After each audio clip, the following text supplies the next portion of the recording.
Hello, this is a little informal presentation about vector allocation in instruction sets in general, and specifically related to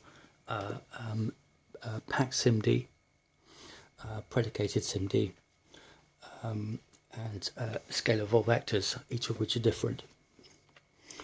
Now, I'm going to start with using the packed SIMD instructions VSX in the Power ISA, and then we'll go on to the predicated packed hybrid SIMD instructions of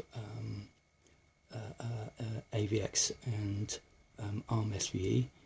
Yes, ARM SVE is not a scalable, user-scalable ISA. It is a hybrid, packed and predicated SIMD one. And we'll also go on to true scalable vector ones,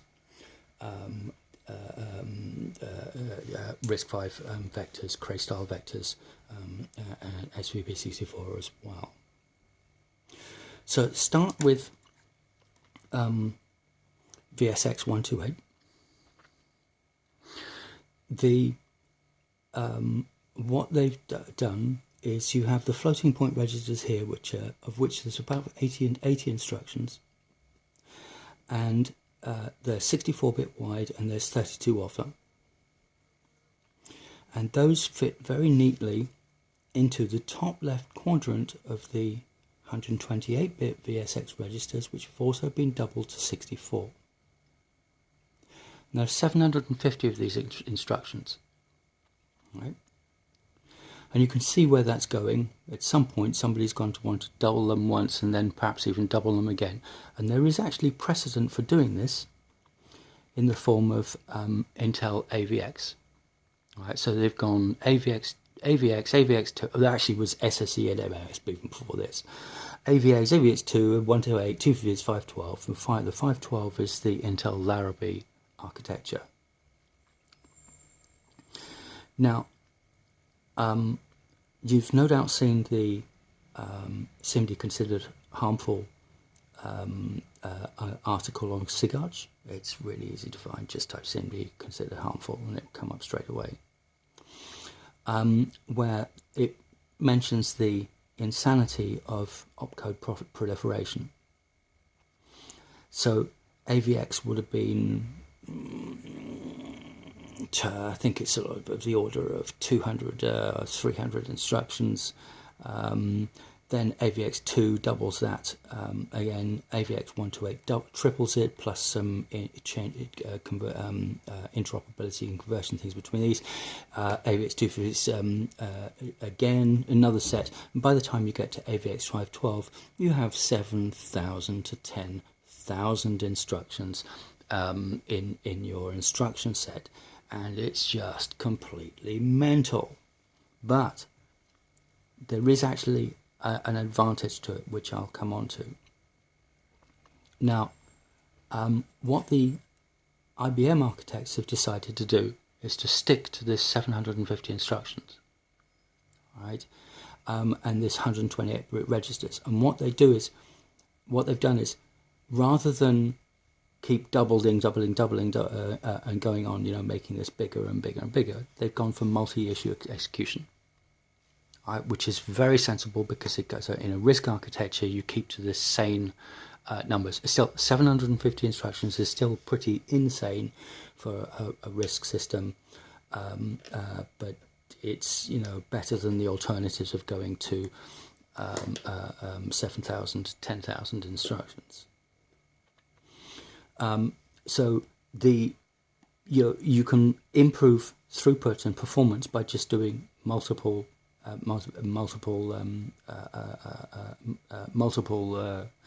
multi-issue. Just keep on increasing that, 2 issue, 4 issue, 8 issue, and above.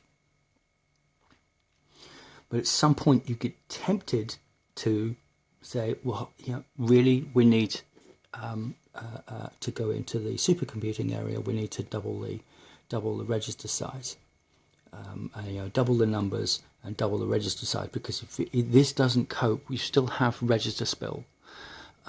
in certain applications which need to keep the those things, really, really high performance ones. GPUs are already running into this. Only the low-end embedded GPUs for things like Mali 400, Vivant, GC 600, GC 200, and that sort of thing.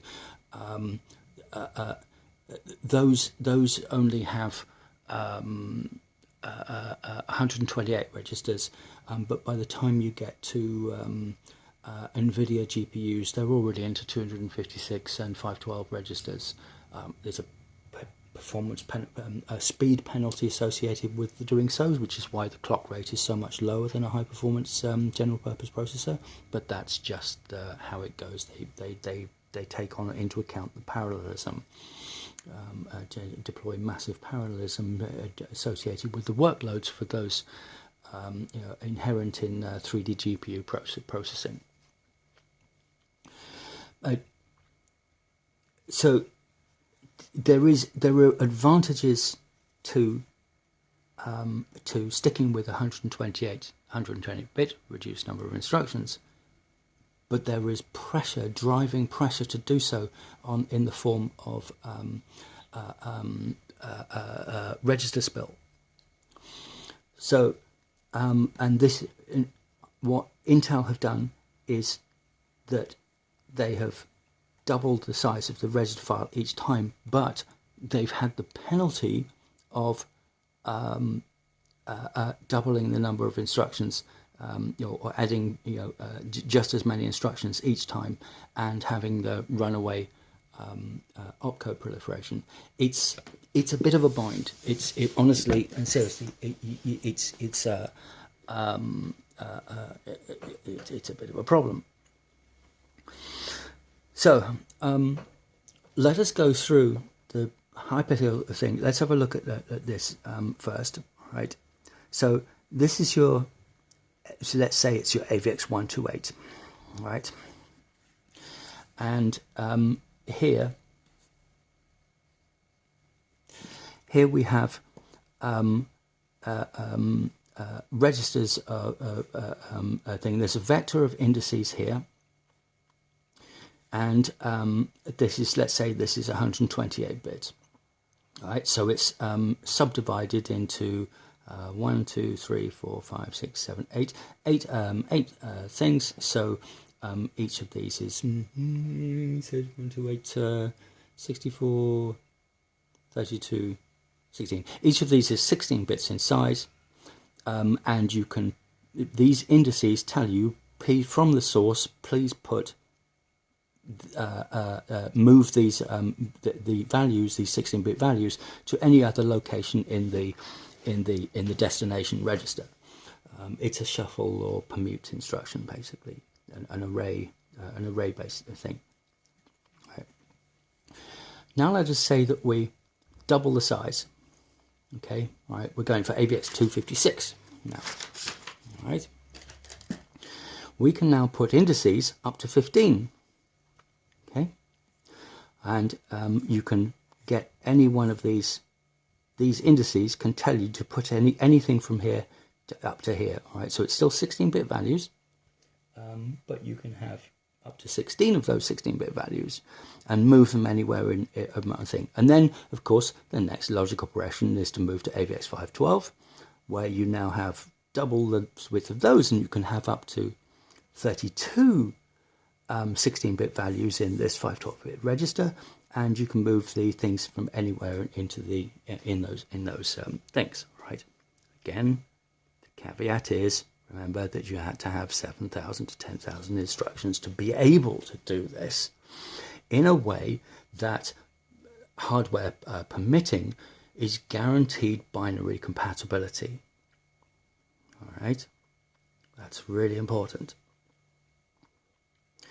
So let us now go on to a hypothetical situation where you want to keep this number of instructions down, but you also want to provide the option in, and I have to use this hypothetical, you hypothetically want to provide the hypothetical option of hypothetically expanding a hypothetical version of power next to 256-bit registers with 128 of them, and a hypothetical version of hypothetical power next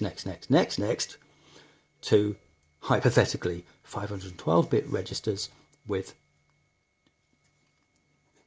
hypothetically 256 of them. All right. You appreciate that I have to use the word hypothetical a lot. Please don't get irritated by that necessity. And what you decide to do, what you propose, is that the exact same 750 VSDISC instructions cover every single one of these options. What do you think happens? Somebody compiles a program for this hypothetical power next and tries to execute it on power 9 or power 10. It fails spectacularly, doesn't it? If it doesn't fail spectacularly, you end up with an even worse situation than if it was not causing illegal instruction traps, because it's literally the same instructions. Which is that if you have this permute instruction, you encounter any indices greater than 8, it still attempts to do it.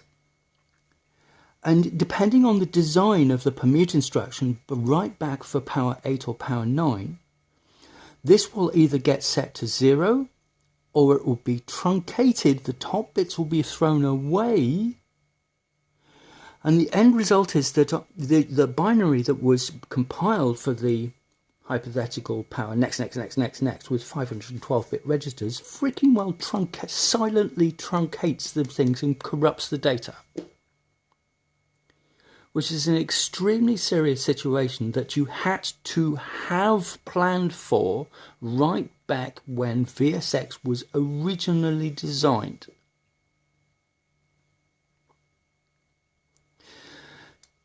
When you have a if you have a rotate instruction,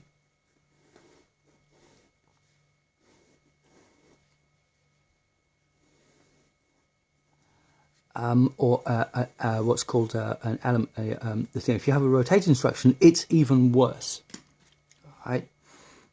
You have the same situation where that silently produces corrupted data. Okay. Anybody proposing this as an idea for Power ISA, they would be seen as not a serious contributor to the ISA. This situation should immediately be picked up, and because of the long-term stability, binary stability, which is enjoyed by the Power ISA, your customers will complain. Other Open Power Foundation members, stakeholders, will also complain that the Power ISA stability has been deeply adversely affected, and you will get well, you can guess what would happen. Now, so let us assume that this is recognized as being insane, right, and not going to happen. Right? It's too damaging, far too damaging to happen. And unfortunately, what you have to do, following the example of what Intel has done, you have to double the instructions. If you want 256, you have to have an extra 750 duplicated instructions with the with the extra.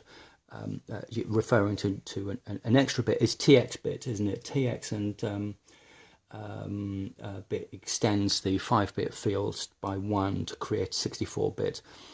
So you would need a TX2 from somewhere, And for if you wanted to do a hypothetical power next, you would need a TX3 bit as well to extend the register operands to 8 bits in order to be able to address up to 256 registers. All right. So it's you don't make these decisions lightly.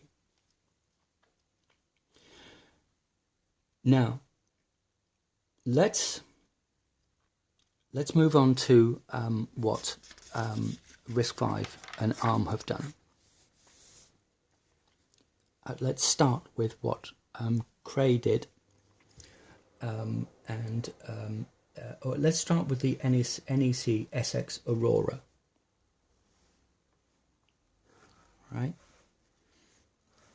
Every version of the NEC SX Aurora thing, I can't remember exactly. It's almost, I think it's like 1990s, early or mid 1990s or something. So it's almost 3 decades. They have 64 registers and they are 64-bit, and this is scalar and vector. So they have 2 register files at 64-bit wide and 64 registers. That's it. It's a Cray-style vector system where in the vector ones you have multiple of these.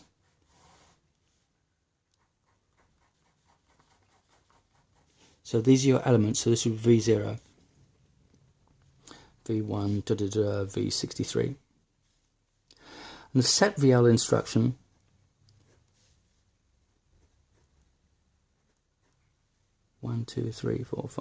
setVL to 6. Dynamically at runtime, you can set that to whatever it is, right? If you tries to set VL to 1000, it gets truncated to 64. You request 1000, you get assigned 64.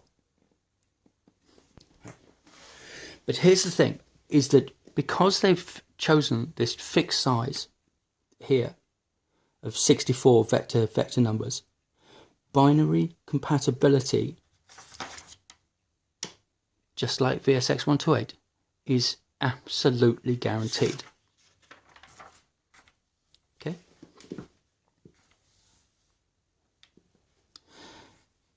Here's where RISC-V vectors have gone wrong, is that they've said that,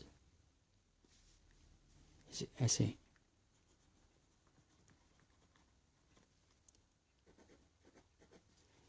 These vector numbers, you can choose them. There are certain ranges that you can select. Sorry, sorry, it's V31. Sorry, it's V31. But the architect may choose in multiples of 128 per the bits of these. May choose to expand the numbers out here.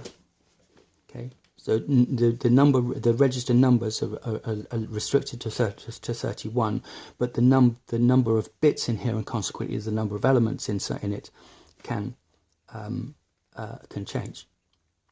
So let's say you've got a binary, and you do and you're running on architecture 1, implementation 1. And they've chosen to have 128-bit thing. All right, so there's 3. So there's only 4 in here, and you do a set VL of 6. You actually ask for 6. You get allocated 4. All right. On architecture 2. You do a set VL of 6 because it is out here, because it is 256, you get allocated 6.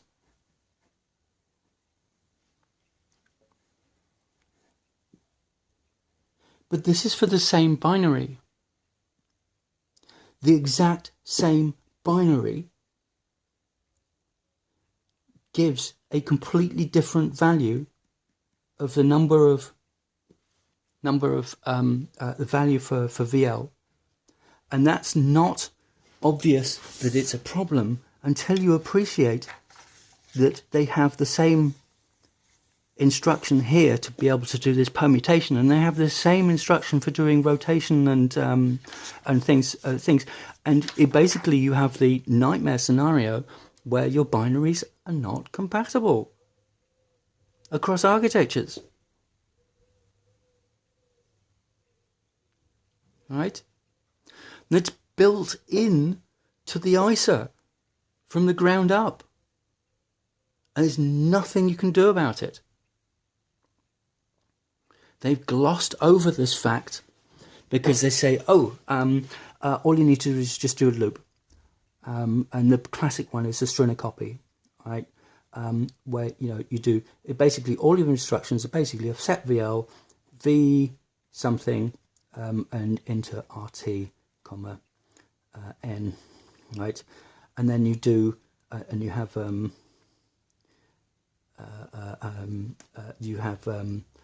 sub from a counter, comma RT, branch not 0, back to there.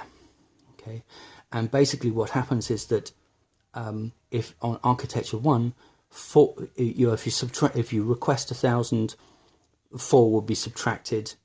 You do the first 4, you go round to I think, right? But then if you have an architecture which has 8 or 16 or 128 long vector registers with a possibility of 128 elements, you get 128 at a time. But if you have anything like this, you're completely screwed. All right. This is completely glossed over by the RISC-V vector architects.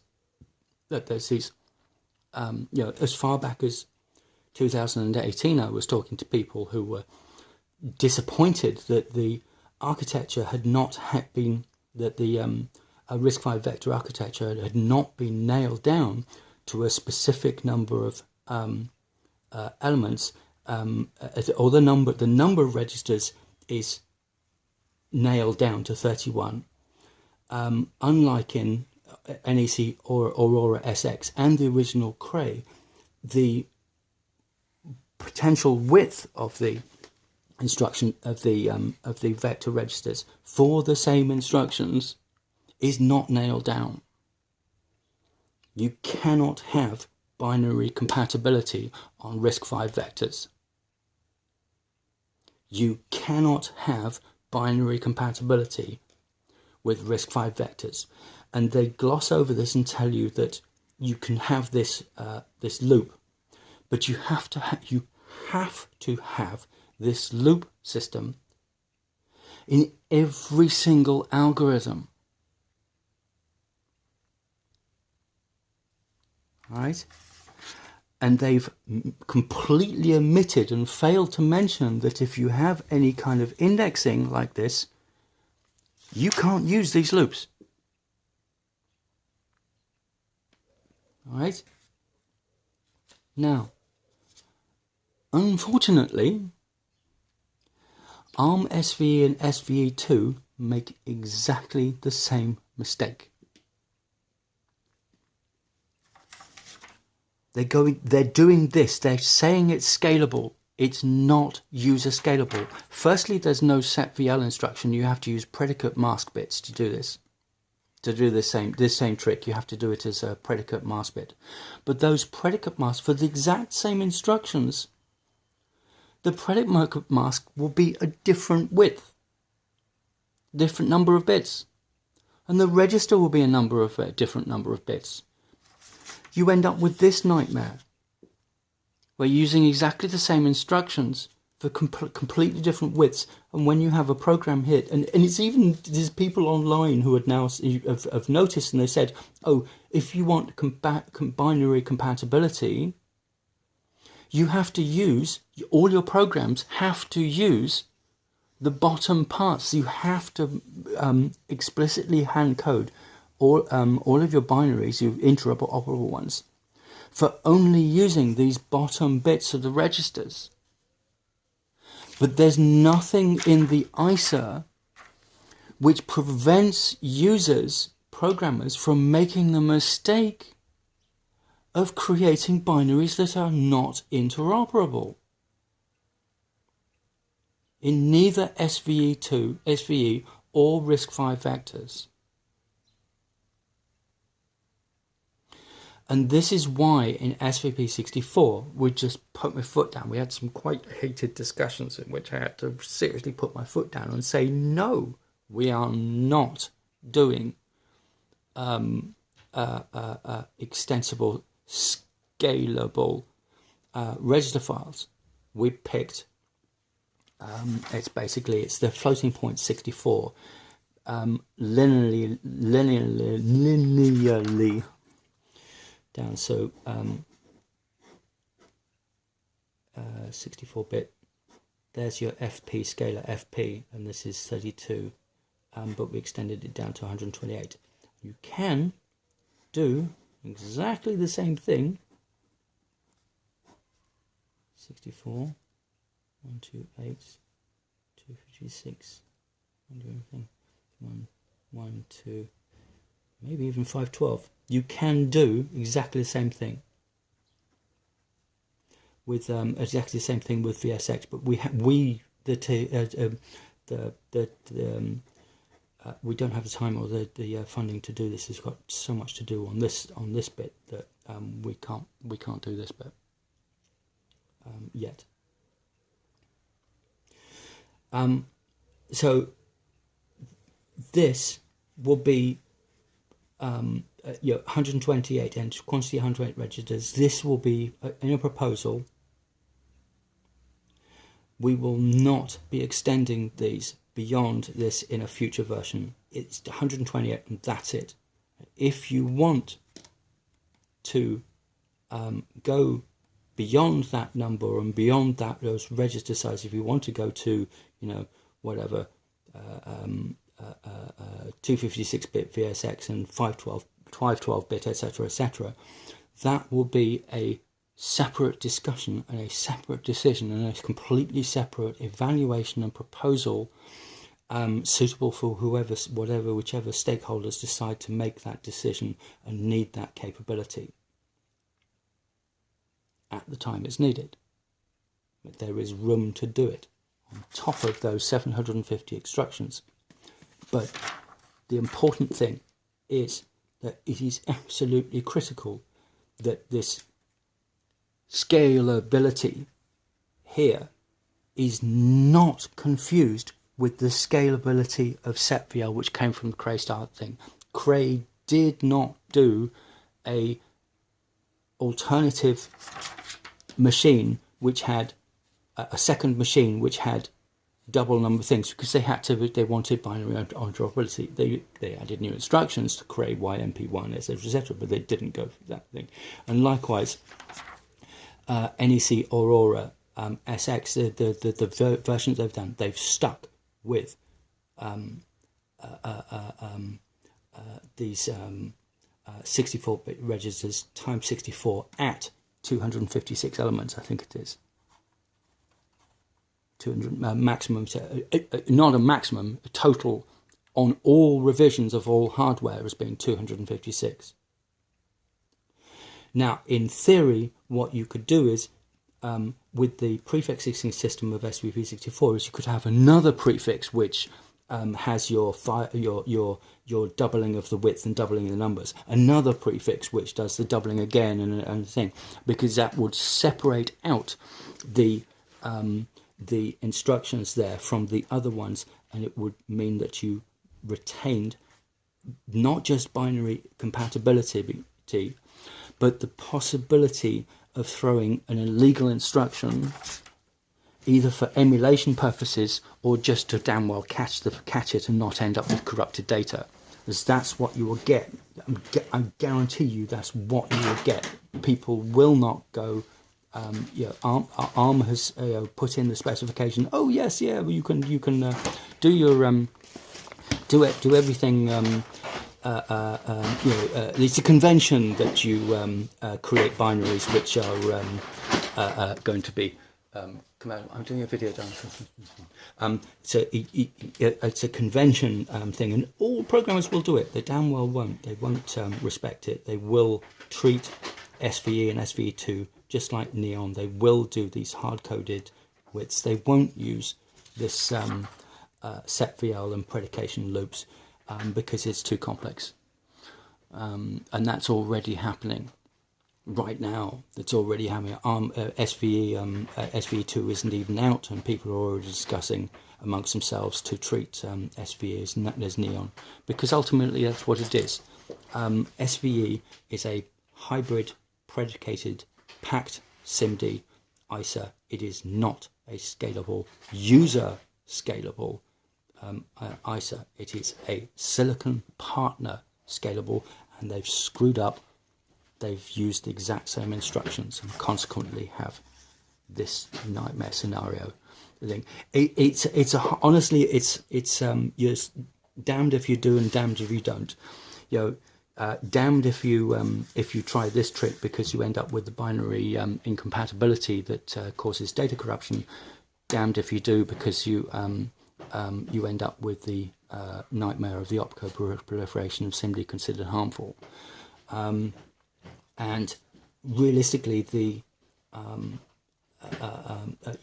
pragmatic solution really is to use prefixes, the 64-bit prefixes, to tack on these extra bits that extend the registered thing, the TX2 and TX3 for those, as a 64-bit prefix, not by creating new opcodes.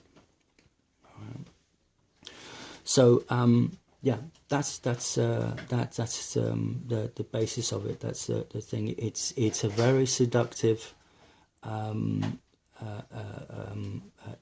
thing, which takes a lot to unpack and appreciate the dangers that are associated with this scalability. It's down to marketing, there's a whole, unfortunately, both RISC-V vector team and the ARM scalable vector team have followed each other and jumped into the same tar pit. Yeah, thank you very much.